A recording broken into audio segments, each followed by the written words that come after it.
Muy buenas noches a todos. Comenzamos hoy nuestra cuarta charla de este curso anual sobre el cardenal Newman y la sinodalidad, en el que analizamos su famoso escrito sobre la consulta a los fieles en materia de doctrina. El tema de la charla de hoy es en qué debe consistir la consulta a los fieles. Bien, podríamos decir que hoy entramos propiamente en el texto en cuestión. Es decir, hemos utilizado estas 3 reuniones previas para explicar el contexto del texto que vamos a analizar.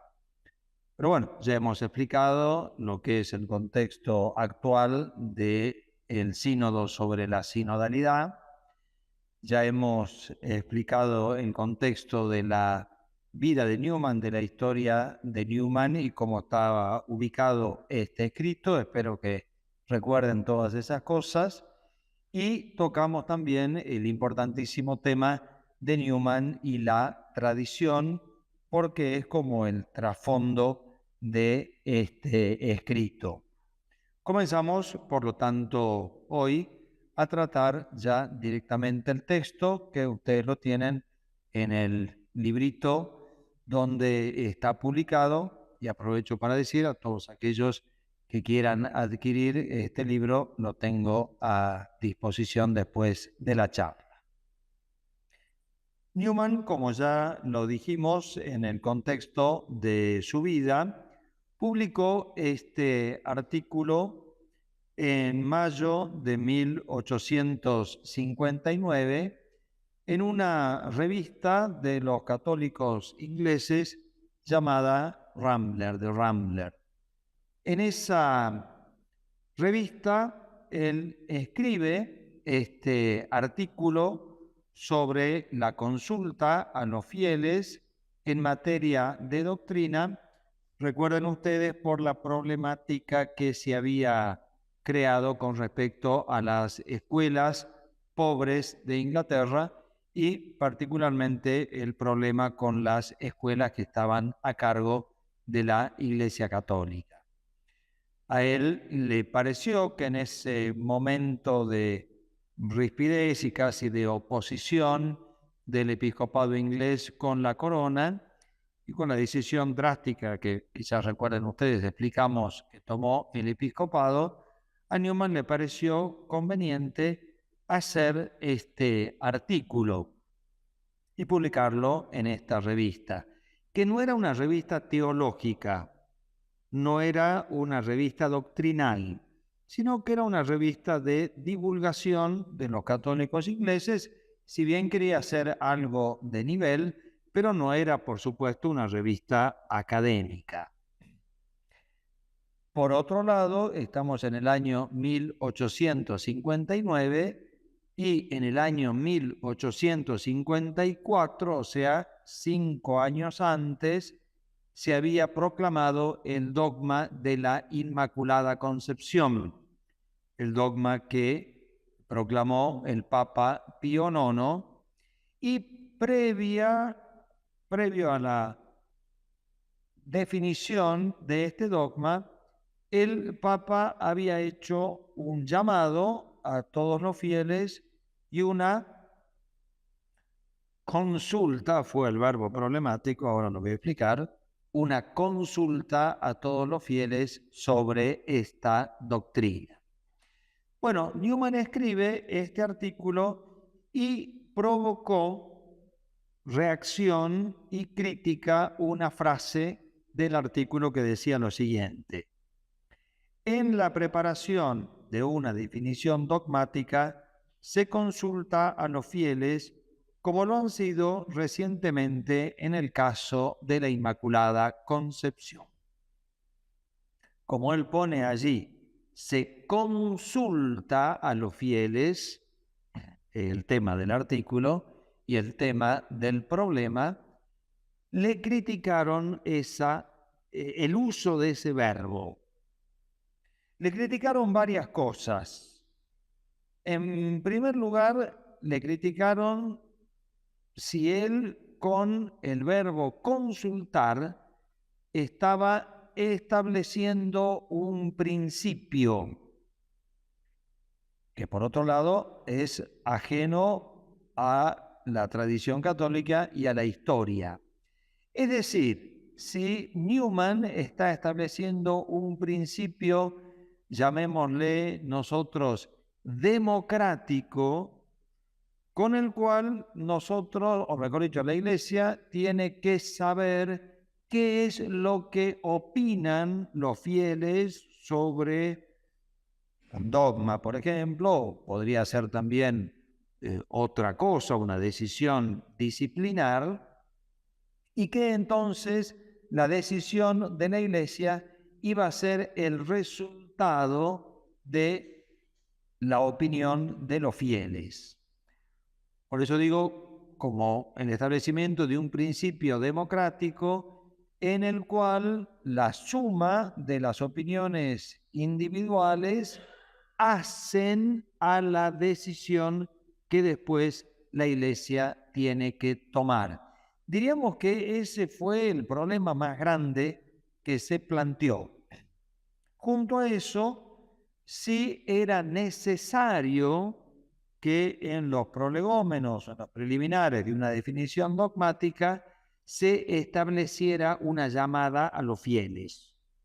Es decir, si formaba parte de una definición dogmática tener en cuenta lo que dicen los fieles.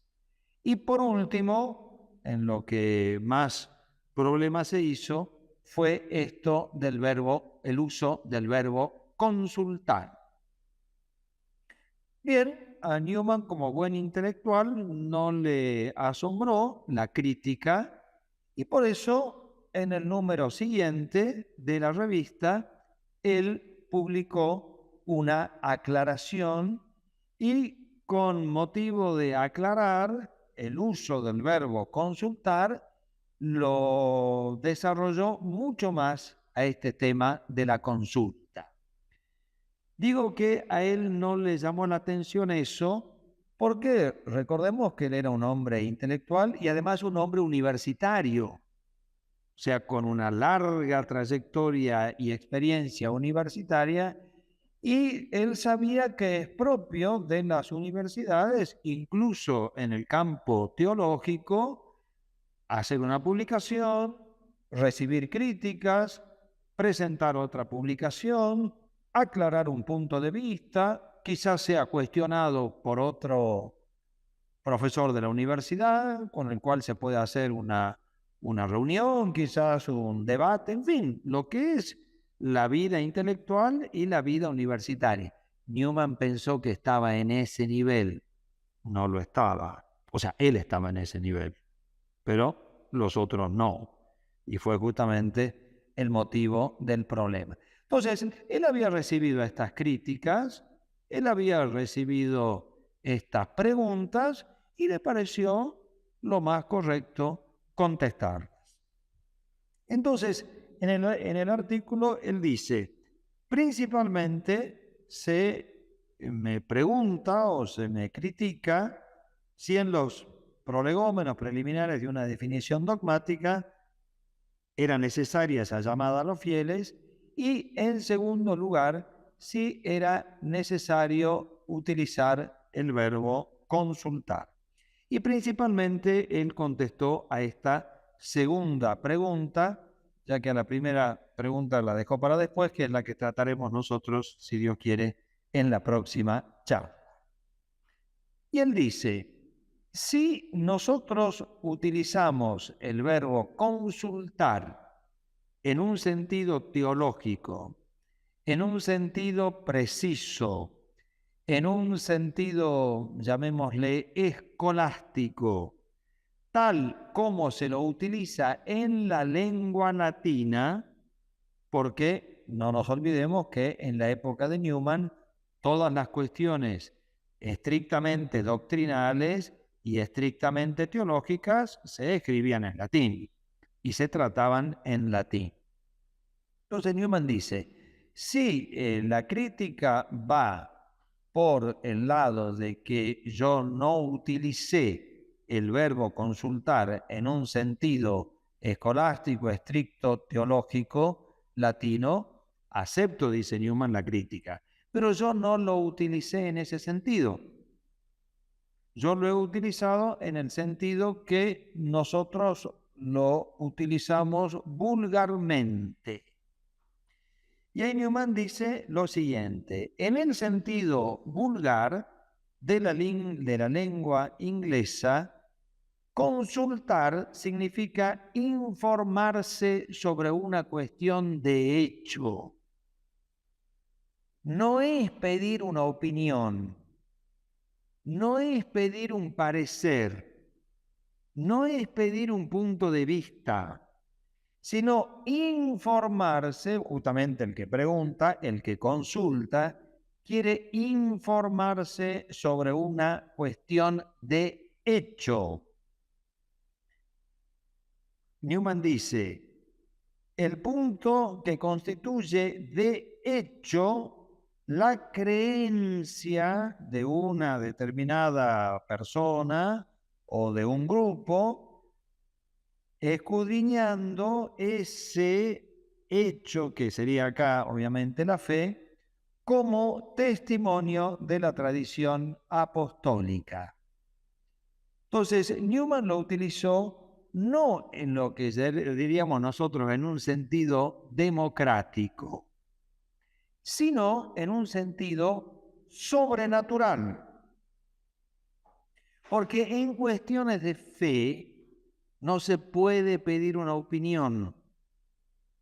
En cuestiones de fe, nosotros no podemos pedir un juicio sobre una doctrina. No podemos pedir un punto de vista. Newman lo tenía muy claro a eso. Newman tenía muy claro lo que es una religión natural y lo que es una religión revelada. Y la religión revelada es la que procede de Dios, en Cristo, por supuesto. El Verbo encarnado, la misma sabiduría divina que baja de lo alto a esta tierra y nos transmite a nosotros la verdad sobre Dios, la verdad sobre su designio de salvación, la verdad sobre nosotros mismos. Frente a la revelación, la persona está llamada a creer, a aceptar esa revelación, sobre la cual nosotros no podemos opinar. Nosotros opinamos sobre cosas que están a nuestro alcance, es decir, cosas de la tierra, llamémosle así. Y podemos tener puntos de vista diferentes sobre una criatura, pero no sobre las verdades reveladas. Por lo tanto, consultar no puede significar bajo ningún aspecto en la Iglesia Católica pedir una opinión sobre las verdades reveladas, ya sean dogmáticas o morales, sino, como él dijo, escudriñar una situación de hecho. Es decir, yo le pregunto a los fieles, ¿qué es lo que ellos creen? No qué opinión tienen ellos sobre lo que creen. Yo no puedo preguntarles a ellos qué opinan sobre la institución de la Eucaristía. Es absurdo eso. La Iglesia no lo puede hacer y no lo puede hacer ninguna persona que crea en la envergadura de una verdad revelada. Pero la Iglesia sí puede preguntar, como de hecho hizo el Papa Pío IX, si la Inmaculada Concepción forma parte de su fe. Si tal dogma que se va a definir forma parte de la fe de los fieles. Es decir, si los fieles creen en ese dogma, si los fieles lo celebran, si los fieles lo rezan, si forma parte de la devoción de los fieles. Todo eso fue lo que se preguntó cuando fue la definición del dogma de la Inmaculada Concepción. Y, entre paréntesis, es bueno decirlo que cuando el Papa Pío XII proclamó el último dogma de la Iglesia Católica, que es la Asunción de la Santísima Virgen en cuerpo y alma a los cielos, hizo lo mismo. Y el próximo Papa que quiera definir un dogma, pensemos por ejemplo en el dogma de la corredención mariana, que siempre se dice que sería como el próximo dogma a proclamar, ese Papa hiciera lo mismo. O sea, consultara a los fieles si esa verdad forma parte de su creencia, si esa verdad es tenida en cuenta, si esa verdad es celebrada, si esa verdad forma parte del conjunto de las verdades de nuestra fe. O sea, no consiste en pedir una opinión, sino que consiste en escudriñar una situación de hecho. Miremos qué importante que es esto, porque lamentablemente con el sínodo de la sinodalidad la actitud fue diferente. Y en este sentido no tengo ningún problema de hacer una crítica, porque hace una semana el Santo Padre Francisco, en la homilía, en la solemnidad de Pentecostés, lo dijo expresamente. Lástima que no se lo tuvo en cuenta antes de hacer todas las preguntas que se hicieron en el mundo entero con el famoso tema de la sinodalidad. ¿Qué es lo que dijo el Papa Francisco? Que el sínodo no es un parlamento. Los parlamentos son estructuras del sistema democrático. Lo saben todos ustedes. Y estructuras, diríamos, magnificadas, medio como endiosadas. En el sistema democrático, la opinión de cada uno de los legisladores es clave y fundamental. Y finalmente, la ley que se sanciona es el acuerdo entre todas las partes que han opinado y que generalmente responde a una concesión que hace una parte con lo que esas son las leyes, lamentablemente, que tenemos nosotros. Ese es el sistema democrático, que justamente tiene como concepción filosófica previa un relativismo tremendo. O sea, no hay una verdad que tengamos que seguirla todos. Hablo en el orden natural, ¿no? En el orden natural. Sino que la verdad será un poco el resultado del consenso de todos los legisladores. Ese es el grave problema del sistema democrático. Al que le interese este tema, hay una importantísima crítica a este sistema en la encíclica Evangelium Vitae del Papa Juan Pablo II, cuando habla justamente de las leyes contrarias a la vida, y donde dice justamente que no se debe hacer lo que todos los parlamentos hacen, que es un debate sobre temas que no son debatibles. No, el Papa Juan Pablo II lo explica muy bien. Dice, si por democracia nosotros entendemos este relativismo conceptual y moral, nosotros no estamos de acuerdo con este sistema. Si por democracia nosotros entendemos otro sistema en el cual son respetados los principios y las verdades que hacen al ser humano, etcétera, etcétera, y que no están sujetos a discusión, estamos todos de acuerdo. Ahora, esa concepción democrática lamentablemente influye sobre la Iglesia y quiere ser aplicada a la Iglesia. Y Newman lo sabía perfectamente a eso. porque él ya veía en lo que es el Parlamento inglés la instauración de estos principios. Y digo, magnificados incluso en lo edilicio. Escuchaba el otro día una información justamente referida a esto, cómo en distintas naciones se han construido estos edificios majestuosos, estos edificios magníficos como sede del Parlamento. Y la verdad que estaba buena la información porque no da para tanto.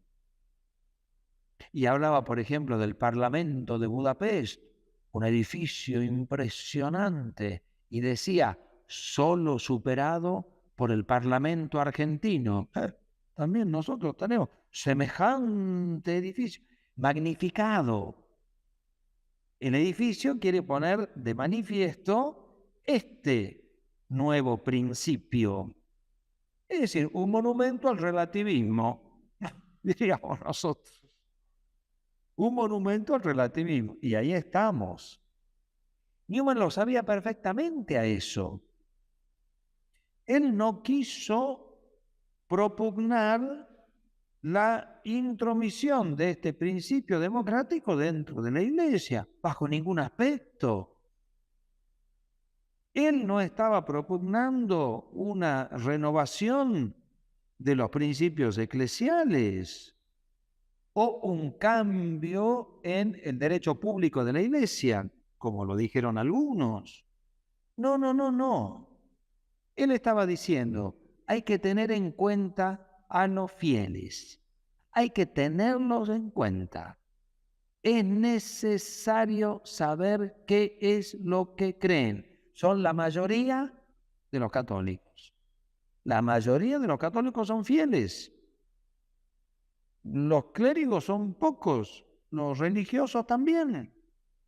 La masa católica son los fieles. ¿Y cómo no se los va a tener en cuenta cuando se está, por ejemplo, por proclamar un dogma? Tenían el ejemplo poquitos años antes. Y como él dice, esa consulta es porque la iglesia jerárquica, ve en los fieles un testimonio de la tradición apostólica, que por supuesto es el único fundamento para proclamar un dogma. O sea, la verdad revelada. La verdad que viene de Dios. ¿Qué es lo que hay que escudriñar? La tradición, bueno, ya hemos hablado sobre ella en la reunión pasada y tenemos que hablar de vuelta en la próxima reunión. La tradición tiene que ser escudriñada. Y él dice, se consulta a los fieles, como yo consulto también a la liturgia, como yo consulto también a los ritos, como yo consulto a los santos padres, como yo consulto a los santos doctores. Y Newman dice, y en el orden natural, yo consulto un termómetro, a ver qué temperatura hay, yo consulto un barómetro para ver qué presión hay. Es decir, la consulta es constatar una situación de hecho. Yo voy a consultar el clima, le abro una ventana, veo qué temperatura hay. Yo consulto el termómetro. O como me decía una persona que está también estudiando este tema, consulto al médico para que el médico me diga cuál es mi estado de salud. Yo no le voy a pedir una opinión al médico. Eventualmente se la puedo pedir, ¿no es cierto? Pero yo lo consulto para que él me diga una situación de hecho. ¿Estoy sano o estoy enfermo? Por ejemplo, en este tema de la Inmaculada Concepción, se encontró que Salta, en pleno siglo XVIII, 1700 y algo, seguramente habrá sido por el influjo franciscano, mandó una comunicación, una carta a Roma diciendo que en Salta se celebra la fiesta de la Inmaculada Concepción el 8 de diciembre. 100 años antes del dogma. Entonces el Papa quiso saber, quiso consultar a los fieles sobre esta situación de hecho. Insisto porque este es el punto, ¿eh? Podríamos decir que todo el curso tiene como centro esto. Y creo que nosotros tenemos que ser los encargados en esta confusión reinante sobre la sinodalidad, que no estamos frente a un parlamento. Felizmente el Santo Padre lo ha dicho el otro día. No es un parlamento. No es donde cada grupo lleva su opinión. Por ejemplo, los países que van a participar del sínodo. No es que cada uno va a traer su opinión sobre los temas en debate. ¿Me explico? Acá no hay debate de ninguna especie. No hay discusión de ninguna especie. Simplemente el Papa quiere escuchar a los fieles. Que los fieles digan cuál es la fe que tienen. No que vayan a opinar sobre si tiene que haber sacerdocio femenino o no. No que tengan que ir a opinar sobre la ideología de género. Son cosas que ya están dichas. Ahora, el Santo Padre podría perfectamente preguntar, ¿el sacerdocio femenino forma parte de su fe? Ya sabemos que es lo que van a contestar todos. ¿La transexualidad forma parte de la moral católica? Ya sabemos qué es lo que van a contestar. Ahora, aquí entra otro problema. Esto no lo dice Newman, pero lo supone. Y los comentadores de esta carta, en este punto, han hecho justamente este comentario. Esto supone una catequesis. Porque justamente estamos hablando de cuestiones sobrenaturales. En el orden natural no hace falta una catequesis, porque todos somos seres racionales, todos conocemos y por nuestra razón podemos llegar al conocimiento de la verdad. No hace falta que nos instruyan, incluso en las cuestiones morales.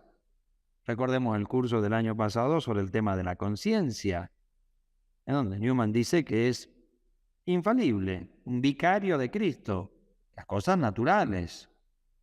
Pero en las cosas sobrenaturales, nosotros no podemos hablar así,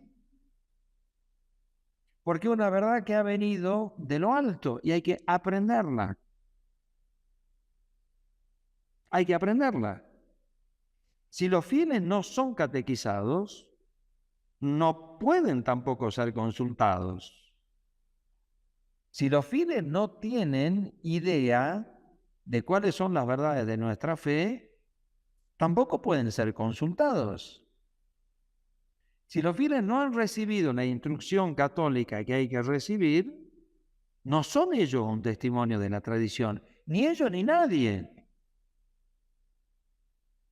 Claro, por ahí les llama la atención lo que les estoy diciendo a ustedes, porque todos suponemos que la catequesis existe, que la instrucción religiosa se da y que la formación católica se da por supuesta.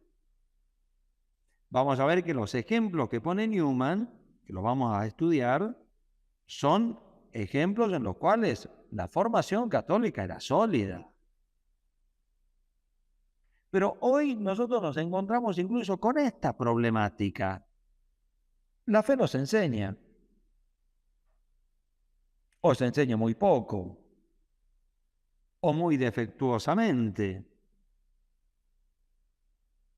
Podríamos hacer nosotros una encuesta entre nuestros bautizados.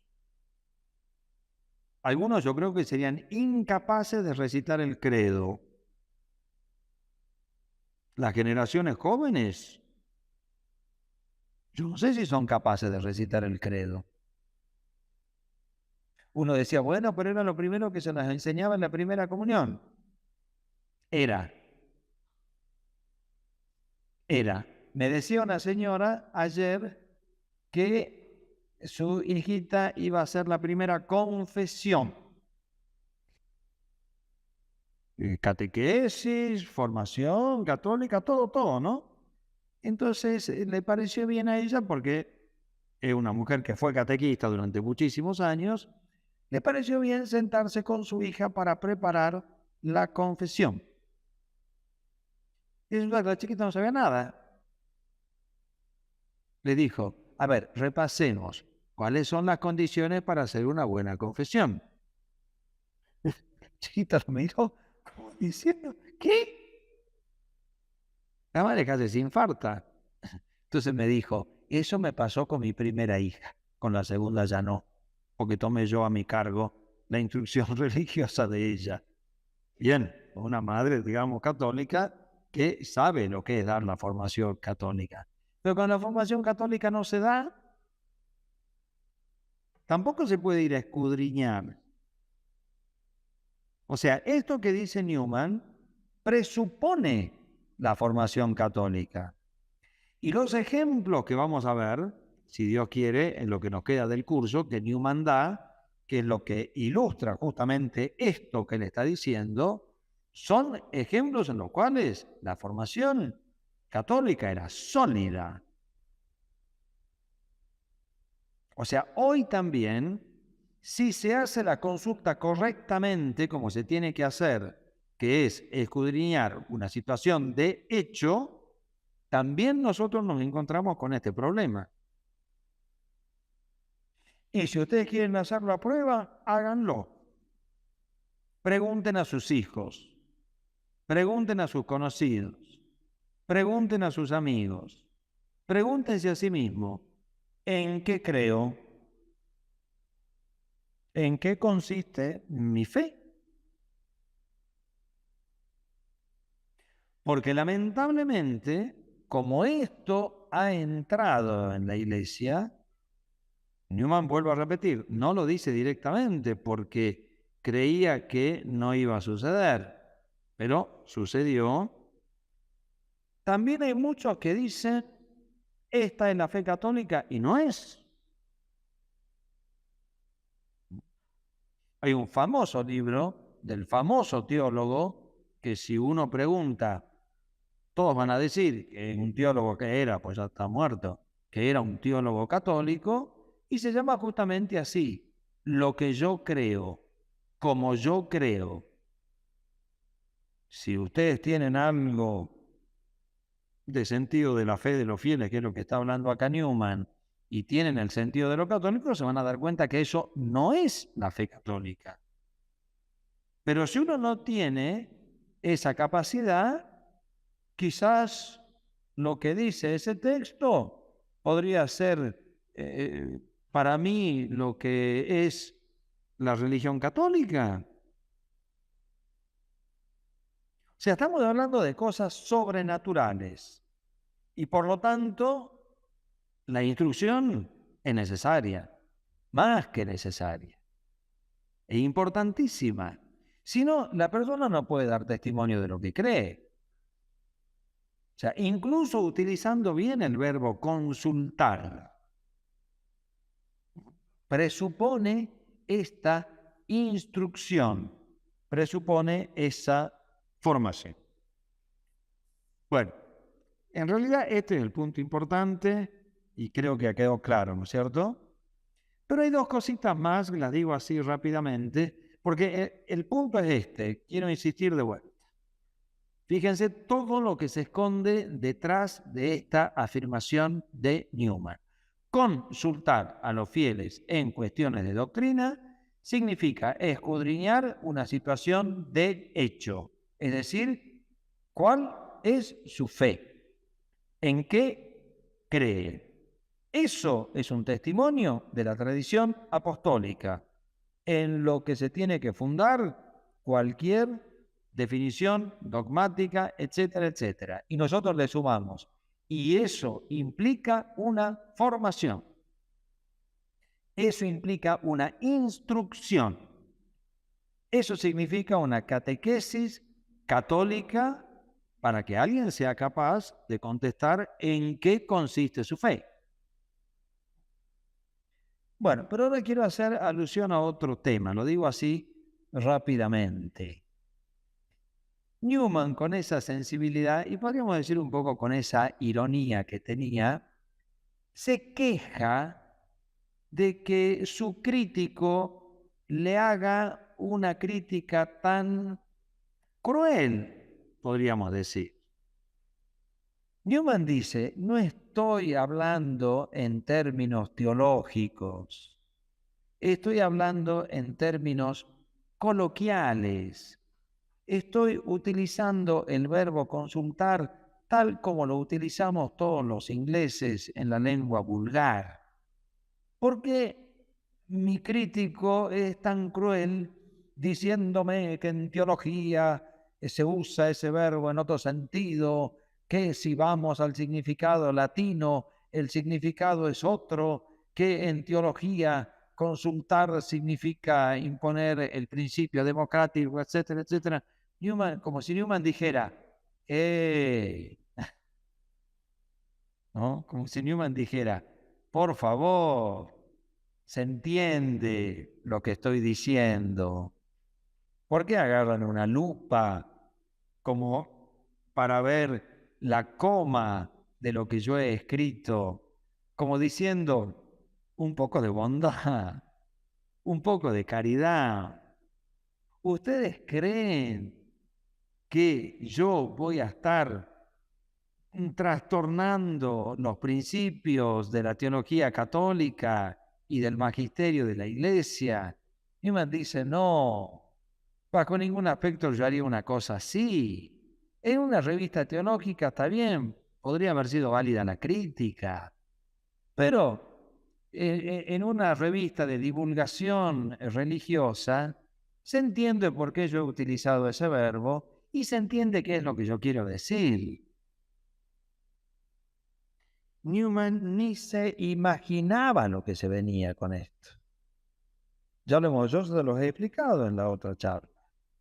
Este artículo en el cual él se creía justificarse del primer artículo que suscitó estas críticas, este artículo fue denunciado a Roma como herético.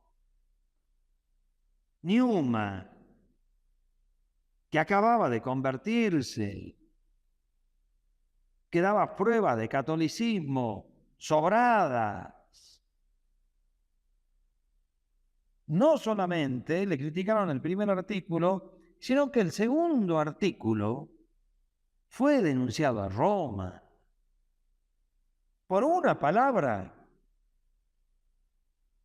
que era fácilmente comprensible. Newman no lo dice ahí, pero yo sí lo digo, porque lo interpreto así. Porque uno dice, ¿no? ¿Cómo han cambiado los tiempos? ¿Por qué en aquel tiempo por un solo verbo se le armó un escándalo que se lo consideró hereje por muchos años? Yo les conté a ustedes que Roma le pidió a él una aclaración y que nunca le informaron. Nunca le informaron a Newman de que él tenía que presentar una aclaración a Roma. No me digan ustedes que eso no es maldad, que eso no es mala intención. ¿Y saben qué veo yo detrás de todo esto? Lo que el padre Castellani después nos enseñó a todos nosotros sobre el pecado del fariseísmo. Fue fariseísmo lo que le pasó a Newman. Porque en aquel momento los vientos, podríamos decir, los vientos de ventura, eran esa escolástica rígida, latina, increíble, que estaba al borde de la extinción. Tuvo que venir el Papa León XIII, inspirado por Newman, por supuesto, a publicar la famosa encíclica Eterni Patris, con la que él pidió que se restauren los estudios sobre Santo Tomás de Aquino para una adecuada renovación de la vida filosófica y teológica. De hecho, cuando Newman fue a Roma a estudiar para ordenarse de sacerdote, le llamó la atención el bajo nivel intelectual y cultural que había en la teología en Roma, porque se había caído como una especie de pozo. Pero era la moda. Y muchos sabían perfectamente que, siguiendo esa corriente, no defendían la fe católica, no eran los defensores de la doctrina, sino que eran los oportunistas de su momento. ¿Y por qué lo digo? Porque hoy estamos en la actitud contraria. Y si ustedes quieren aplicarlo a la realidad eclesial de estos últimos días, aplíquenlo. No lo voy a decir, pero les queda a ustedes considerarlo. ¿Cuáles son los vientos de ventura de hoy? Y exactamente los contrarios. No pretendas vos una exactitud en la doctrina porque está mal vista. No pretendas vos una exactitud en los principios morales porque están mal vistos. No pretendas vos una rectitud en los principios de gobierno porque están mal vistos. ¿Cuáles son los vientos que suenan? Apertura, tolerancia, relativismo. Y también los que están en las altas esferas están en la misma actitud que estuvieron los que lo criticaron a Newman en aquel momento. No es defensa de la doctrina, que es lo que hacía Newman. No es defensa de los principios católicos, no. Es oportunismo. Es ocupar un espacio. Es no perder vigencia. Y por eso lo criticaron a Newman como hereje, por decir una cosa que formaba parte y forma parte de la tradición cristiana. Pero nos tiene que hacer pensar a nosotros esto. Nos tiene que hacer pensar. Porque ¿cuáles son los puntos de censura? A ese pobre curita que habló, ustedes saben que estaba a punto de quitarle el sacerdocio. Y uno dice, por lo que dijo. A Newman lo consideraron hereje. Por lo que dijo. Newman lo pone a esto en su artículo. Porque si hubiera habido una verdadera caridad, si hubiera habido un verdadero interés por clarificar la verdad, no le hubieran dicho a Newman, a ver, por favor, clarificate, y no, se perdió la carta. Roma mandó una petición y no llegó. Cosas que se usan hasta el día de hoy, ¿no? Que uno dice, hoy es un argumento que no se puede utilizar. No pudimos comunicarnos con vos. ¿Quién puede utilizar ese argumento? Y un fariseo, un hipócrita, una persona malintencionada, que está buscando la ruina de la otra persona. Porque los fariseos siguen siendo lo mismo como lo fueron en la época de Cristo. La rectitud, la santidad, la ortodoxia, la verdadera religión siempre molesta. Y Newman era un santo. Y ponía de manifiesto, como lo va a decir en este artículo y lo vamos a leer, ponía de manifiesto cuáles eran los vicios que a veces lamentablemente nosotros como cristianos y católicos tenemos. Él dice, si nosotros deseamos catequizar al pueblo, es necesario utilizar un lenguaje coloquial. Y fíjense qué es lo que pone. Dice, pero admitido que yo estoy totalmente de acuerdo en que el lenguaje teológico, el lenguaje magisterial, el lenguaje doctrinal tiene que ser riguroso, tiene que ser perfecto, y que la Iglesia tiene que ser muy precisa en sus declaraciones. Admitido todo eso, sí, toda nuestra fraseología religiosa debe por fuerza moldearse con rigor sobre el latín teológico. Ni los pobres ni los niños nos comprenderán. Hay que admitir que se hable more predicatorio, dice Newman. La devoción no es la medida de la doctrina, eso lo veremos en la próxima reunión. Una revista no habla more di gladiatorio, sino colloquialiter. Una revista no puede hablar al modo de un gladiador, dice Newman, sino en un modo coloquial. En un modo coloquial. Y bueno, y justamente para ilustrar esto que él está pidiendo como clemencia hacia él. Él está pidiendo como caridad hacia él. No es un artículo herético, al contrario. Fíjense ahora cómo en un momento de confusión, el artículo de Newman nos ilumina a nosotros sobre lo que significa la consulta.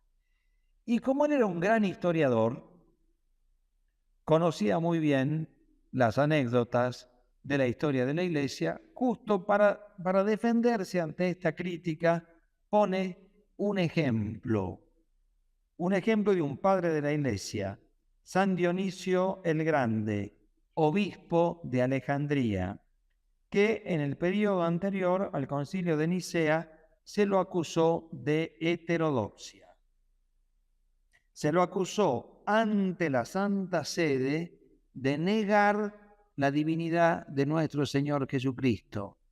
Se lo acusó a este santo y ortodoxo obispo de ser arriano. Y pone un texto de San Dionisio que dice lo siguiente: pero mis acusadores no tienen ojos para ver esta parte de mi tratado.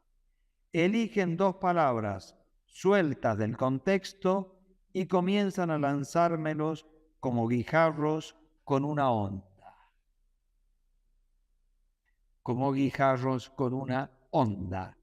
Es decir, él estaba pidiendo la misma caridad que pedía Newman, que no saquen de contexto sus palabras para acusarlo. Si la voluntad es acusarlo, por más que sea el más santo de los santos, le van a decretar la muerte igual, como fue el caso con nuestro Señor Jesucristo. Todo lo que él decía era tomado en su contra por los fariseos. Y era el santo de los santos. Y entonces dice Newman, si aún las palabras de un santo no son siempre lo suficientemente precisas para que se pueda constituir con ellas un texto dogmático, todavía lo son menos las palabras de un periodista moderno, que era él. Por lo tanto, dice, sin decidir si es oportuno o no introducir problemas de teología en obras populares, y especialmente si es oportuno que lo hagan los laicos, una vez que la cosa está de hecho realizada, o sea, el artículo publicado, no debemos encontrar en ella la perfecta exactitud de expresión que se exige en un tratado latino o en un curso ex cátedra. Y si hay fallos en la exactitud, no deben atribuirse inmediatamente a la terquedad o a la insubordinación de su autor. ¿Qué fue lo que se hizo? ¿Qué fue lo que se hizo? Bueno, creo que nos hace reflexionar sobre la realidad de la Iglesia y sobre la realidad de los fieles más de lo que nosotros pensamos. Yo les dejo estos temas para que ustedes los mediten. Como les vuelvo a repetir, acá está la clave del tema de la sinodalidad, acá está la clave de lo que significa consultar, pero permítanme que les diga que yo veo detrás también la presencia de este grave pecado del fariseísmo, de la exterioridad, justamente sin tener en cuenta lo que no se ve. ¿Qué es lo que hay que tener en cuenta? Que es Dios, que nos pedirá cuentas a todos de lo que hacemos, de lo que pensamos, de lo que decimos. Y es el que ve los corazones. Por algo Newman hoy es santo, canonizado por la Iglesia y posiblemente nombrado doctor de la Iglesia. Bueno, dejamos aquí. Si Dios quiere, nos veremos el próximo primer domingo de junio. Terminamos con un abrazo. En el nombre del Padre, y del Hijo, y del Espíritu Santo. Amén. Te damos gracias, omnipotente Dios, por todos los beneficios que constantemente nos otorgas. Por Jesucristo nuestro Señor. Gloria al Padre, al Hijo y al Espíritu Santo.